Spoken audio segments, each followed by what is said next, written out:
The CDC is taking new action this morning to prevent the spread of Ebola in America. The agency announced changes to the way healthcare workers treat patients in this country. The changes come after 2 nurses contracted the disease from an Ebola victim in Dallas. Manuel Bojorquez is outside Texas Health Presbyterian Hospital, the only place where the virus has spread in the United States. Manuel, good morning.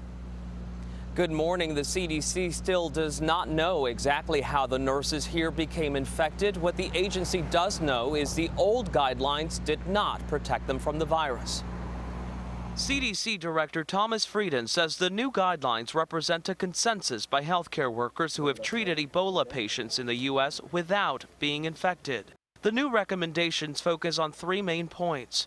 First, making sure healthcare workers are repeatedly trained on how to put on and take off their personal protective equipment, or PPE. Second, that protective gear should leave no skin exposed. And third, establishing a trained observer to watch each employee put on and take off their PPE.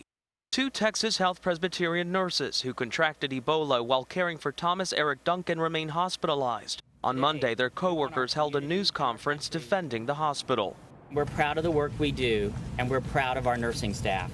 While conceding that mistakes were made. We are experts in our field, and we don't want to be judged by this one incident. Dozens of people cleared from Ebola monitoring are trying to return to their normal lives. That group includes Duncan's fiancée, Louise Tro, and 3 family members. They spent the last 2 weeks at this fenced-off Catholic retreat complex. We have been very happy to have them here, to open this facility for them. 4 of the 5 young children who had also been quarantined returned to classes a day early on Monday, catching school officials off guard. Dallas officials say the children present no threat.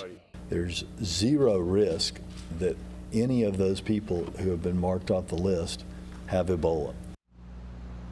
The nurses who defended the hospital yesterday declined to answer questions about protocol or whether they had adequate protective gear. Dallas officials are calling November 7th the magic date. That's when the remaining people who had possible contact with any of the Ebola patients will be considered clear of the virus. Nora? All right, Manuel, thank you.